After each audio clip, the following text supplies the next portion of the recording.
Oh, hello there. You caught me writing some correspondence. Kill the music, please. Welcome to Drink with James, episode 150.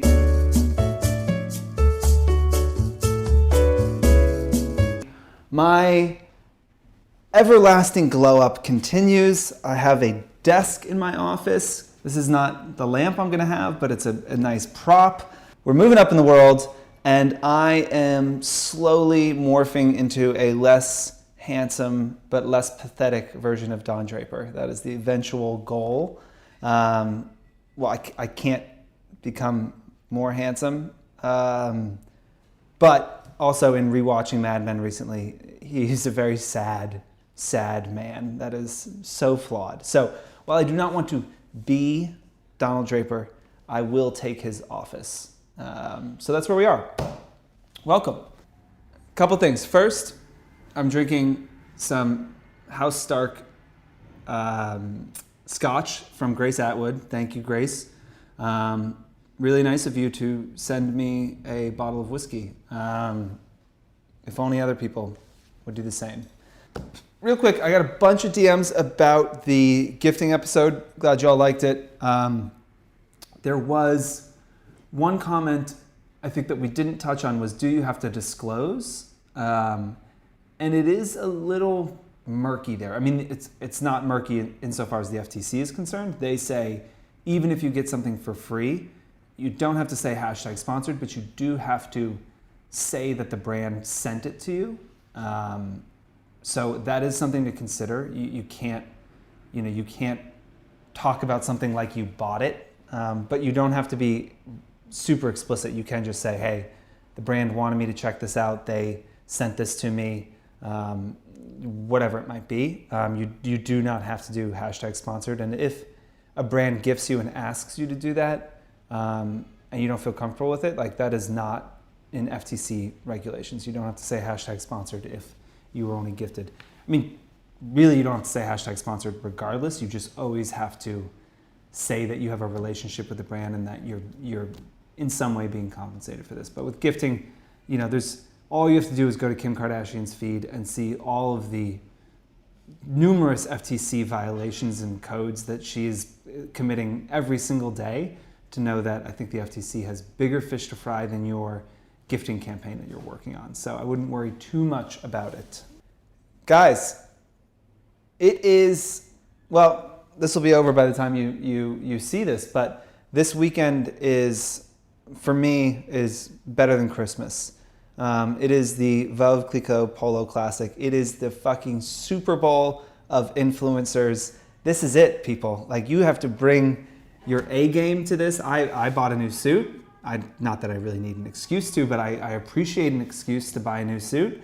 I'm feeling confident in my look. That's look with an EW, not a double O. And I'm excited to see everyone out there. Look, I mean, I would say, hey, say hi to me if you see me there, but this is going to be after it goes live. So that point is moot. And I'm also going to be tucked away in VIP. So, it can be difficult to get in there. So it would be hard to maybe interact anyway. But I love this event so much. And I love that Clicquot and LaForce, who run it, are very kind to me, and they know what a shallow man I am and how important it is for me to be in the VIP section for this event, and they continue to accommodate me. Thank you for making life worth living, LaForce and Veuve Clicquot. Should we get into the show? Today, strangely, we're doing another theme. This isn't necessarily what we're going to do in general, but today we're going to talk about selling product, okay?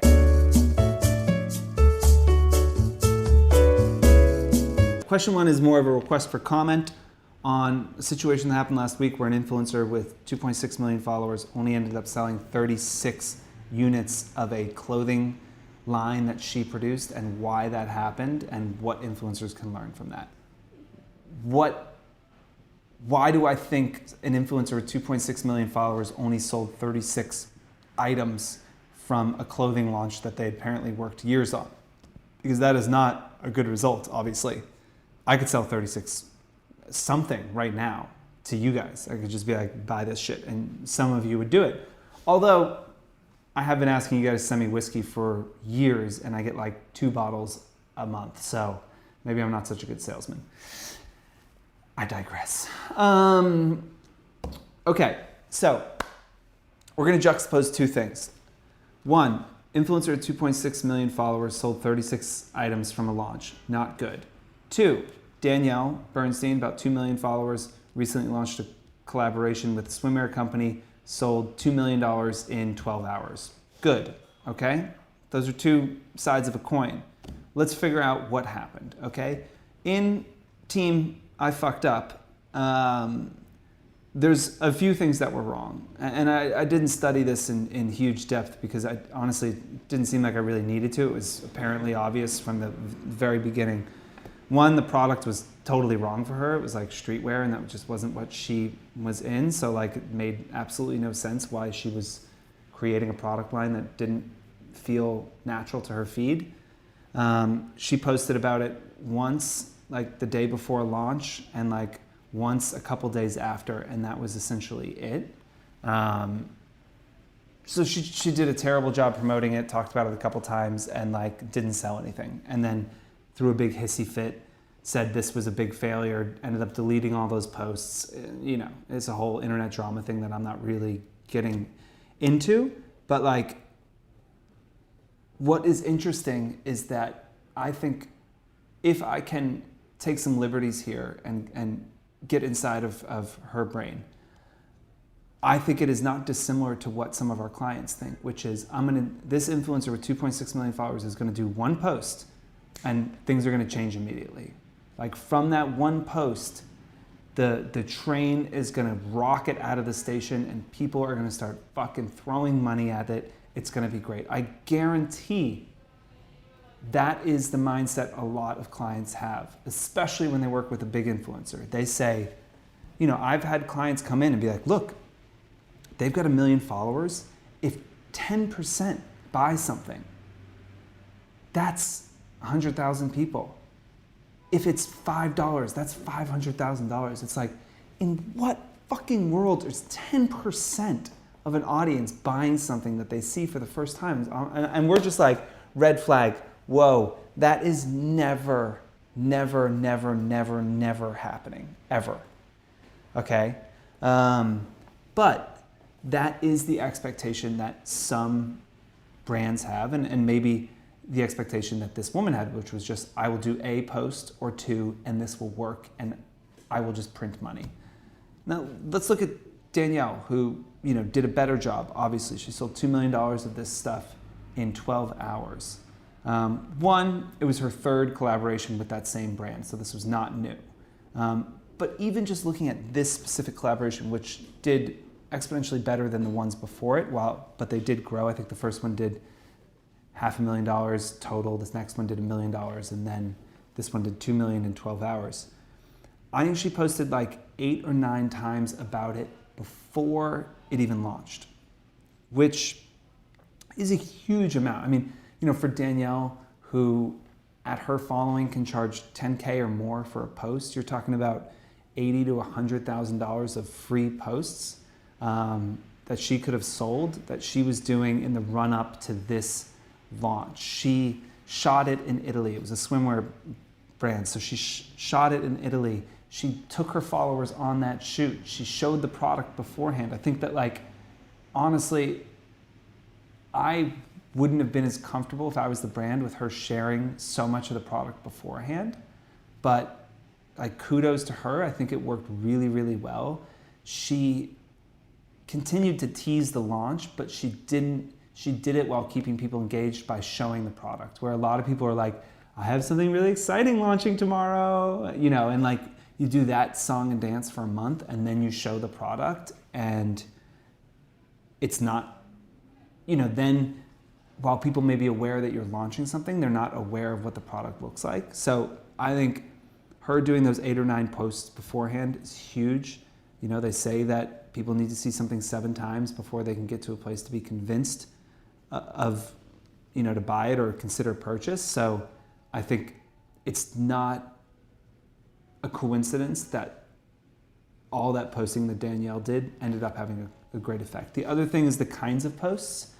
Again, I think most people would think, I'm going to just do all editorial posts. She shot incredible editorial in Italy with her photographer from New York, which again was really smart because the photos, she was comfortable and the photos were great and they looked and felt like her feed, not like the brand hired a campaign photographer that shot in a way that she wasn't comfortable with. But what was really interesting was she posted all of the product. She posted the line sheet from the collaboration, like literally every product on a white flat lay so you could zoom in and look at it. Like, what is interesting is that every post was leading up to, you're gonna buy this, not look at me, look how special I am for designing something or doing this collaboration, or look how beautiful I look in this swimwear. It was all about getting people to the point where they were comfortable buying something. We have a blog post that we'll link in this that I wrote for brands about how I thought this worked, but I think it's a really important juxtaposition, and it would be great to go look at that, look up some articles on the woman who didn't sell things. There's a few articles online about a few tweet storms and stuff, and then look at our blog post on Danielle and go through her feed and think about that when you're thinking about not just your own line, but how to be effective for your brand partners. You have to integrate this stuff into your life. It has to be, it can't just be transactional, one and done. And again, that's on the brands as well. A lot of our clients just want one post from an influencer. We push back on that, but there's only so much we can do. And sometimes they're getting those larger scale effects from working with a lot of influencers, saying, I'm assuming if I work with 100 influencers that are kind of similar, that a consumer will see this post 5 or 6 or 7 or 8 times instead of seeing it 8 times from one person, which could get a little repetitive. But you have to understand the science behind how you change people's minds. Lastly, and this is actually driving the entire brand conference that we're having in June, and if y'all are a brand and you haven't signed up, quick plug, you should sign up for the brand conference. We are running low on seats, but we still have some, so Tim will put that link in there as well. But there's this bit of common knowledge in advertising, right? That not advertising. There's this fact of life that you can't change someone's mind or convince them of something with facts. You have to do it with stories. Stories are the things that. Stories are so compelling, and they do such a good job boring into your mind and getting you to do things. Listen to any political speech. Does the politician stand up there and say, it's not fair that so many people are leaving college with student debt? No. They say, I talked to a young man yesterday in Wisconsin, and he put himself through college, and he came out, and he has $180,000 in debt, and his first job is paying $35,000 a year, and he is now going to be under the weight of this debt for the next 30 years, and it's not acceptable. You have to humanize it and put a story behind it. That is why politicians make up these bullshit stories about people that they meet who, there's no way they're meeting these people. There's a story for everything. But again, thinking of Danielle, she crafted a story about this line that was about more of the product. Again, she took her followers through the product development phase and actually showed what was happening. She took them on the campaign shoot and showed them what was happening. She posted the actual product beforehand. She was excited. You could feel that excitement. I was just on a phone call with a potential client, fingers crossed, and I was talking about influencers' posts, and I was saying, how when you're young and you're interviewing for something on the phone and your mom or dad says make sure you smile on the phone because you can hear it. When you smile on the phone, it comes across in your voice, that enthusiasm. I was talking to the client, I was like, we want the same thing with influencers. We want the posts to feel like they're smiling when they write it. We want them to feel really excited about it, right? And that is what makes stories compelling, that they feel real and honest, and that they touch on some emotion. And if you're trying to sell shit to people, you have to do it with stories. And those stories have to be rooted in the product, right? But that you have to have a story and you have to be able to tell it effectively. And again, with Instagram changing the way the platform works and with shopping coming in, I cannot stress enough how important it's going to be able to move product on your Instagram feed if you want to continue to have a career here.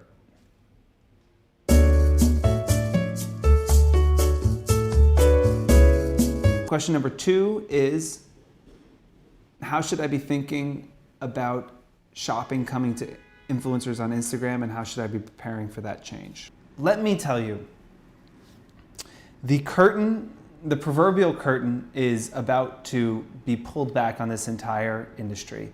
It is very clear that Instagram is aggressively moving into shopping, and that shopping is going to be available for influencers in their stories and on their posts very soon. This is completely game changing. I have talked for so long about how I don't buy things on Instagram, right? Because it's such a complex process. I actually one of my, longest standing employees here, Emma, she recently sent an email to the team where she saw someone's sponsored post and then took the steps to try and buy it. And it was like 14 or 15 steps, and she spent 10 minutes on it because she kept having to, put a password in. It wasn't the right password. Then she had to confirm it and go to her email.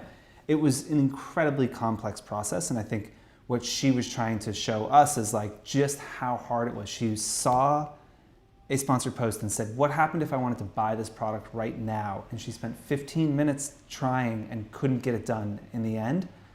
Instagram shopping is going to change that dramatically, and we won't be able to hide behind that idea anymore that followers aren't shoppers, or that it's really hard to buy on mobile, or Instagram doesn't want you to leave the app, so it's difficult to purchase. Like, those excuses are going to go away, and you are going to begin to be responsible for the value you can provide, and it's going to be interesting for influencers.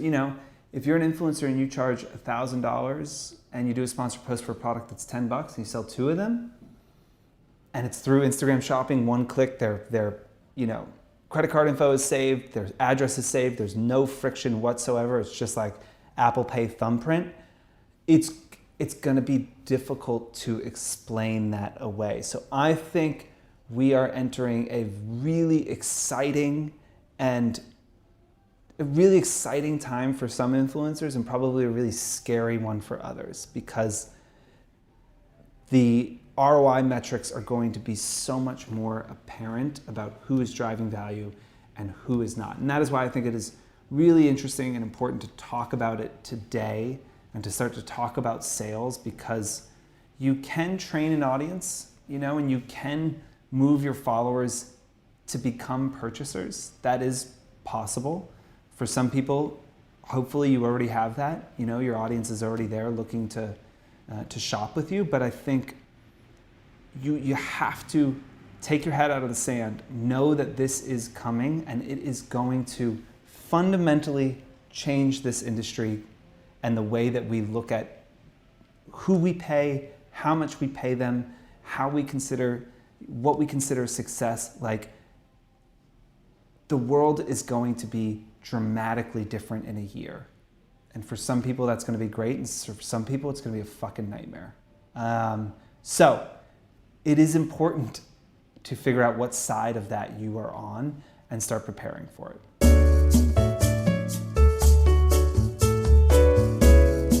Question number 3 is, how do I maintain authenticity while trying to sell things? I was reminded recently of a quote from this incredible Kanye West interview that Zayn, the journalist Zayn, that's his name? Zayn Lowe, yeah, stupid name. The journalist Zayn did, and if you haven't seen this interview, it is right before Kanye kind of fell off the cliff. I watched the whole thing many times. I thought it was fascinating. Maybe Tim can put a link up to it. It's pretty long. But there's this one part where Kanye's talking about celebrities and how their products and selling products and all these things. And he's talking about how, years ago, Lady Gaga was made creative director of Polaroid. And he's like, look, I like Lady Gaga. I like some of her music. What the fuck does Lady Gaga know about photography?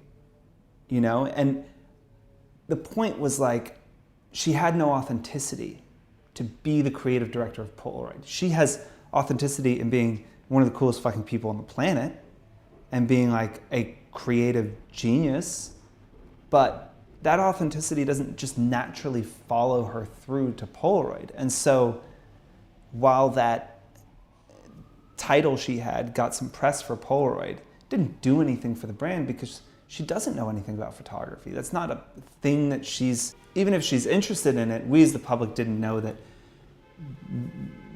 We don't grant her the authenticity. We don't believe that she knows something about it. So I think it's an interesting point and something for y'all to think about. And we've talked about this before, but like how important craft is. Like I came into this job never doing it before. It's hard to prepare to be CEO of a company because like, how do you do that?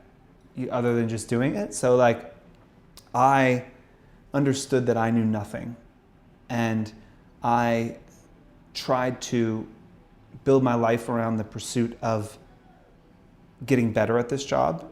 And in continuing to say, I know nothing, I have no idea what I'm doing, and I am trying to get better at it every day.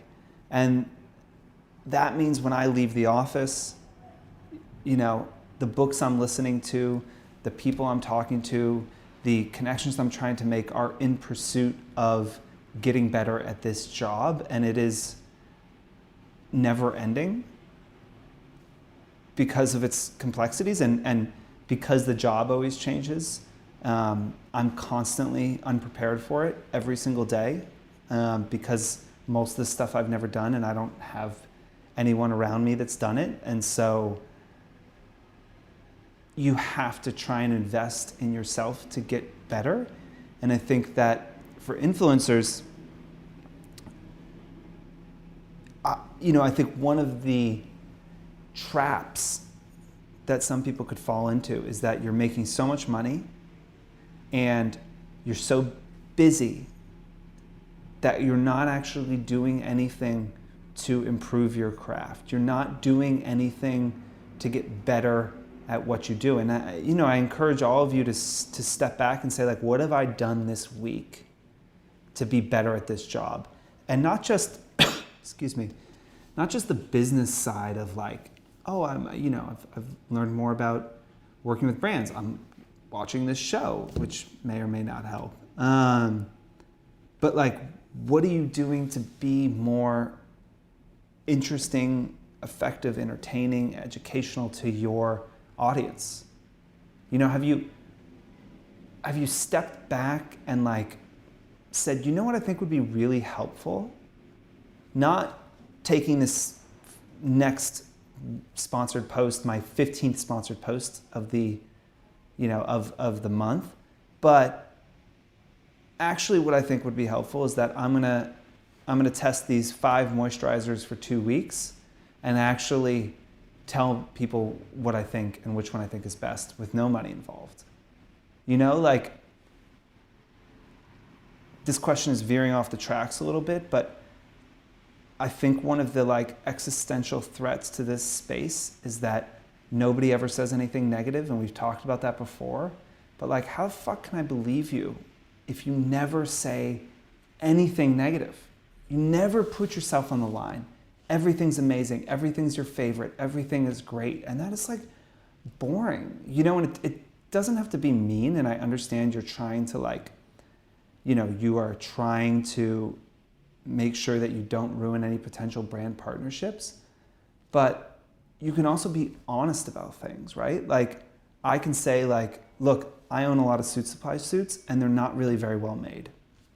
After a couple years, they start falling apart. Recently, the canvassing in a couple of my suits has become unglued. They don't last very long. Well, they're $500 suits. Of course they don't last long. Like, how the fuck can you make a suit for $500? I don't know. But like, they're not that nice. That's okay. I still am a customer. But like, I'm being honest about it. And there is just, I think, not a lot of honesty, which hurts authenticity, because you never say anything negative about any brand. Which again, I think can really, really help you in the long run, saying something negative. Because people look to your opinion, you know, and I just think that like in following influencers recently, it's a constant barrage of only talking about good things and never anything that is not perfect. And after a while, I think it's hard to retain your authenticity. And the other side of that is like not pushing yourself to get better for your audience and for your brand partners, you know? Not pushing yourself to learn more about photography, to learn more about video. Patrick, guy named Patrick, just launched a YouTube channel. Like, he's putting himself out there, right? He's trying something new. I appreciate that. You know, he's doing it different, right? He was making burgers with Bobby Flay. Like, you know, he has entry into that world, which is nice because of his following. But, you know, he is going outside of his comfort zone and trying to do something different. Marcel did the same with YouTube a couple of years ago and launching his channel and fucking doing hip hop dancing for some unknown reason. But it's worked really well for Marcel. You know, he's put himself out there, as he always does. What are you doing to get better at your job? Because I think if you worry yourself with the minutia of answering emails, answering DMs and emails from your followers, going on ungodly amounts of trips, it can feel like you're really busy. It can feel like you're really progressing in the world. But like, are you? You know, are you going to walk away from the next 3 years with the tangible life skills that you didn't have before? Another quick example, I mentioned because it worked and because it's ballsy. And again, not everyone can do it, but like, it's been so fascinating to watch Jamie Beck over the last couple of years. Like, who is making, I'm sorry, Jamie, I know you watch this or listen to it. I can't stress enough how well she was doing. She was making the kind of money, and I don't know this, I just know it, I just assume, she was making the kind of like life-changing money here in New York, and stepped away from that life, essentially does no brand work anymore, and spent the last 2 years focusing on art and craft. And like, she is like so much better as a photographer today than she was 2 years ago. And that, when you think about her lifetime earnings, is so much more valuable than anything she could have made staying busy in the 2 years before that, you know? And again, Jamie is an artist, not everybody can do that, but like, you guys, you have to be getting better at your jobs constantly. And you have to make sure that if your life is getting really busy, that you start divesting yourself from the minutia of the work. You start delegating work so that you can continue to focus on personal growth and getting better, because you could come out of this industry in 5 years, or this industry could walk away from you in 5 years, and you could have a little pile of cash and literally nothing else. And you may have done a collaboration with a brand and called yourself a designer, but you're not a designer. You were someone with an audience that the brand wanted access to. Well, now that audience isn't there, the brand doesn't want access to that audience, you're not a designer. You were a marketing tool. right? But take the power that you have and the power that influencers have today and use it to get better at something. Again, Kanye West, flawed as he was, took his fame and turned it into an internship at Louis Vuitton. He interned there. You know, like he said, I have the ability to throw myself into something and learn from the smartest people in the world to get better, to reach my larger eventual goals. He could have just put out a line without doing any of that, but he spent years trying to learn because for him, he didn't want it to be like a Lady Gaga thing of like, what the fuck does Kanye West know about clothing? Being able to wear clothes does not mean you can design them. It doesn't mean you can't design them. But think about how you're using your influence and think about how you're cashing in on it and think about the long term. There are things that you can get out of this other than money and things that are probably more valuable in the long run. That felt good. So I'm going to end it now. Goodbye.